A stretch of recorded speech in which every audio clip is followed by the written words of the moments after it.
Ryan Shade, everyone. Hi, Sarah. Hello, thank you for doing this. So if you didn't hear me before, this is Ryan. He's actually my older brother, and he is a licensed psychotherapist and a speaker, just won an amazing award, and is really an expert on mental health. So Ryan, tell us a little bit about yourself. Yeah, like you said, I'm actually a licensed clinical social worker. The award that Sarah just mentioned, I actually am Social Worker of the Year 2020 for Arizona National Association of Social Workers. So I've been a therapist for 16 years, been in behavioral health for 20, been faculty at Arizona State and also Grand Canyon Universities. So I see adolescents through adults, see about 35 people a week usually, and I just love therapy. Awesome, thank you. So obviously a lot of people right now are experiencing change and a lot of madness going on. I have a lot of people that are in my community who are yoga teachers, they're in the entertainment industry, dancers, they may work events, and their world has been kind of completely just turned upside down right now. So I'd love to hear from you, any tips you have in terms of, the initial shock of, how to get through the day when something like this happens.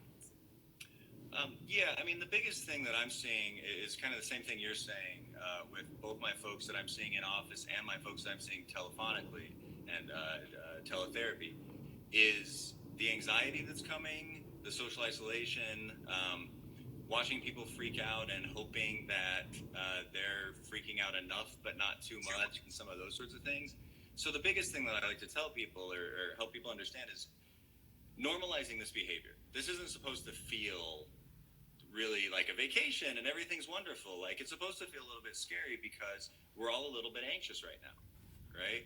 And so to normalize that, to make sure that we don't make too many changes to our routines. Actually, of course, we have to make some of the changes, but how can we keep some kind of structured daily routine? Humans are built as needing structured daily routines. We need a reason to wake up. We need to wake up. People who go into retirement actually end up hitting a deep depression often because they lose some meaning and purpose and some routine. So if people can stay in some kind of routine, create new routines for themselves, obviously around health and wellness is helpful. I talk to my kids a lot about how mental health, our brains control everything, so we have to keep our mental health good. So I think a big one would be normalizing the anxiety that everybody's feeling. And we're probably also feeling everybody else's anxiety at the same time. Yes, I know that. Right. Right. And then also just trying to keep some semblance of routine going for ourselves. If you got furloughed at work or something like that, and you sleep in until 11 when you're normally up at 5, that's not going to do very well for you. Your body's not used to that. And so what can you do to get up, get yourself moving, and then have some kind of meaning and purpose to your days? Absolutely. And I mean, I think that, like you mentioned, routine, but I think even you might have to introduce something new, right? So maybe, you normally get up, you get your coffee, you hop in your car, and now you're not in your car. So maybe it's, just taking a walk around the block with your coffee, or, just like you said, creating something new that makes you feel better can go a really, really long way too. No, absolutely. Any kind of, we all know the things that are good for us. We know that diet and exercise is important. We know that connecting somehow into even our spirituality, whatever our spirituality is important to us. I know there was a saint who said that you need to pray for half an hour a day unless you're busy. And then you need to pray for an hour a day, right? Yeah. And so it's the same thing with meditation, same thing with any kind of connectedness is, like you're saying, get up, walk around the block. A lot of people don't realize how much exercise they actually do when they're working because they're walking and they're up and they're moving. And so if you stop doing that, your body is going to freak out. And then your body affects your mental health affects your body. And so all those sorts of things need to be considered as we go. Yeah, absolutely. And if you do have like a Fitbit or a watch or even your phone, it tracks your steps. So I think that's a really powerful tool that a lot of us, probably have that, just pay attention to it. If you notice that you haven't taken any steps today, just it's a little thing, but I personally know it can make such a difference in just kind of breaking things up. I think another thing too is a lot of people are working from home now when they used to go into the office and have that social interaction with people. So right now on social media, of course, a lot of people are ramping up what they're doing, but I think it can be really, really overwhelming too, just to see all of the posts and everything, all of the news, so much information that is coming into us. How do we kind of combat that and make sure that we're getting the information that we need, but not being overwhelmed by it? Yeah, it's interesting because humans are sort of meaning-making machines, right? And so we want to find meaning, we want to find information, we want to get everything that we can get. But a big part of the problem is that we over-inform ourselves, right? If you already know that washing your hands for 20 seconds and sanitizer and social distancing is what you need to do, how many times do you need to be told that? Right? How many times do you need to just keep going over and over the news? And we already know that the news cycle was overwhelming to us before, much less now. And so, again, I can't emphasize enough this idea of sort of getting into good, healthy routines for ourselves and just, limiting the information we take in that we need. If you look at it sort of evolutionarily, our brains are set to look for threat. And this has some threat to health, has some threat to things like that. But when we sort of overlook for threat and we're always out there, it starts to become almost like post-traumatic stress type symptomology, right? We get hypervigilant, and we start to have all of these, I'm going to miss something, so I'm going to keep going and going and going. And actually, when that gets extreme in terms of anxiety, it turns into panic, it turns into obsessive compulsive things and whatnot. So, the biggest thing is look at what the actual threat is. Take care of yourself, and then, if you don't need any more information, don't keep getting the same information over and over, because you're just going to scare yourself when it's unnecessary. Yeah, that's really good advice. Like knowing the facts and knowing how you can protect yourself and your family, and then, just kind of let the rest be and not get too invested in it. That's really good advice. Yeah, I mean, I will say it's interesting because I have not learned any new information about this in the last 2 weeks. People have slowed themselves down to think about that. Right? New infections, things like that, sure. But how much of that do you really need? But actually what to do, I haven't learned anything new. Mm-hmm. And so why do we keep just always listening for all these things? For sure. Yeah, and I think, of course, as a yoga teacher, I think our breath is a really, really good indication of that kind of fight or flight that we experience. So if you notice, your palms are getting sweaty or your breath is getting really tight, it's like just take a second to come back into your body and to your mind and just take a deep breath and then go from there. Because I think, you know this more than anyone, but if we're in a moment of stress or panic or anxiety, it's really hard to make good decisions. So that's why sometimes people go towards, addictive behavior or certain things because they just are trying to find an escape from getting out of that feeling. But of course, we know that that's not healthy. Yeah, there's a book that I love written, I think in the 90s, called Why Zebras Don't Get Ulcers.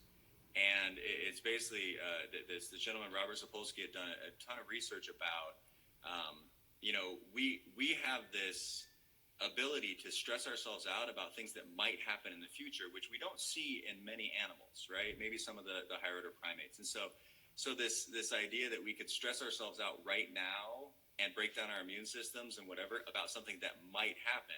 On the one hand, it's incredible that humans have this capacity, but on the other hand, it's also very damaging to us in a way that we just, like you were saying, just breathe, recognize what's going on in our bodies. If your heart is racing because you're anxious, literally giving your bloodstream more oxygen will let your brain know that it's okay and let it calm down somewhat, right? But that racing heart is basically just the heart, the brain wanting more oxygen and telling you telling your heart to pump faster so it gets more oxygen per unit of time. If you just breathe more deeply, your brain gets the oxygen it needs and it can actually let your body come down somewhat. For sure. Yeah, your cortisol, your hormones, everything gets out of whack. So awesome. So I know that a lot of people are working from home in certain areas and they may be stuck with their significant other for maybe the first time working from home. Maybe have kids at home, which is a whole new experience. I know that you have a beautiful, wonderful family, but even for us, maybe, millennials who are at home with our spouses, learning how to be in the same space and work, efficiently together. Do you have any tips for that?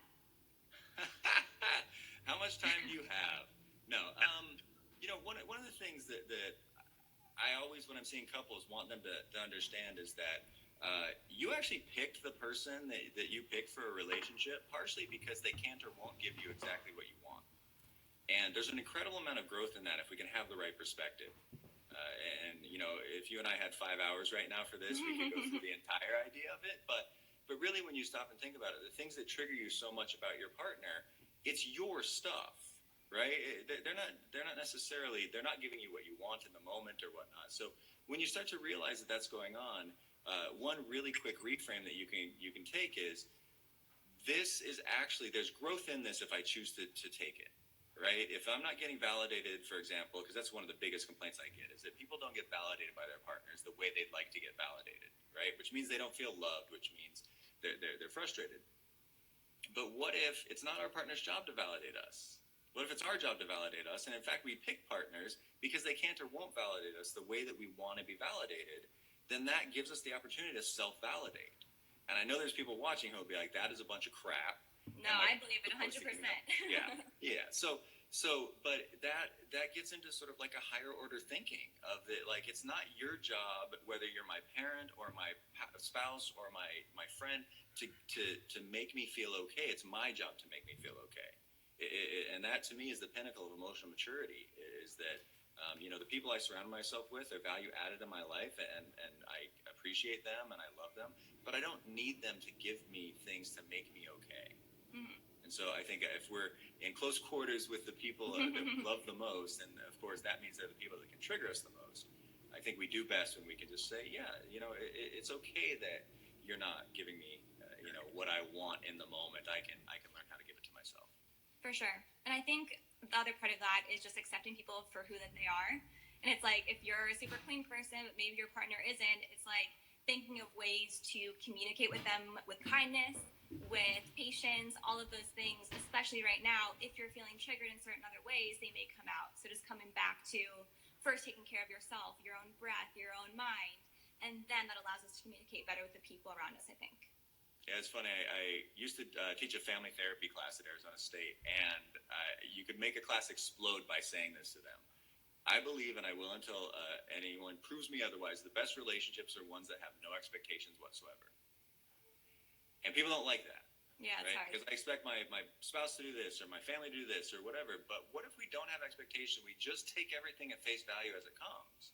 And like exactly what you were saying about not having expectations of other people, taking care of ourselves, and accepting everybody for exactly who they are right now. For sure. Yeah. Cool. All right, last little question here. Thank you so much to everyone who's joined and continues to join. Appreciate you being here.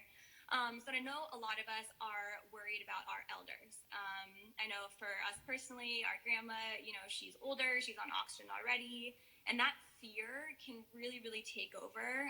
I'm just speaking from personal experience, just being super worried about people who are vulnerable, in this situation. So it's a little bit of a, kind of different mindset, but do you have any suggestions for that? Yeah, I mean, obviously, the closer it is to us, the more emotional we can get about it. But it goes back to the same, we're all taking the precautions that we can take. I don't know if you've seen the article about the gentleman who went and sat outside the window of his grandfather or his father's, and talked to him on the phone. But yeah, I mean, that's the biggest thing about the social distancing is those people who are the most vulnerable. I'm trained as a social worker. Our entire field and profession is about taking care of the most vulnerable, and so, being aware of that, being aware though that all of us still need to do the things that we need to do to either make a living or that sort of thing. Honestly, kindness, love, care, and compassion for all people is what's going to pull us out of this. It's what we were already seeing and being inspired by. And so making sure, we take care of that population of people by keeping ourselves as clean as possible and healthy, keeping our immune system strong, and then, just doing whatever we can to make sure that everybody else, stays safe, quote unquote, from us. Yeah, it's weird. I think also too, like maybe if you haven't talked to your parents or your grandparents, a FaceTime call or even just calling them up, I think it goes a long way. Even, people who are immunocompromised and they can't go outside, as we all know, sunlight, social, being social with other people, it does a lot for us in a positive way. So just doing those things that we can ourselves, not just, social distancing, but doing those little things, I think goes a long way as well. Yeah, no, it's absolutely, it's funny. My wife and I, she's a therapist as well, as you know. But we started a networking group for therapists because private practice therapy is actually very lonely, right? People come in and they tell you all of their stuff, and then they leave, and you don't really get a whole lot of interaction with other people. That's not people just telling you what's going on with them. And so we started face-to-face networking for therapists because we noticed that was a tough thing often for private practice therapists, especially newly private practice therapists. And we've had to cancel our stuff. And so we've been looking into how do we do sort of like some kind of hangout or some kind of chat where we can still get together and still, face-to-face over technology, but still face-to-face, so that we can just sit with members of our tribe, who do what we do, who understand what it's like to do what we do. So, absolutely. Yeah, absolutely. I think just having gratitude for technology too, kind of on the more yogic side, a lot of times we're like, get away from your phone, but it can be really, really, really helpful, like you mentioned. So. Yeah, absolutely. Awesome. Thank you so much for doing this. Once again, this is Ryan, my older brother. He's an amazing therapist. If you're in the Arizona area, you mentioned you're still doing, in person and virtual, and you have other therapists that work with you, yeah? Yeah, we have 10 therapists total. Our practice is called Integrated Mental Health Associates.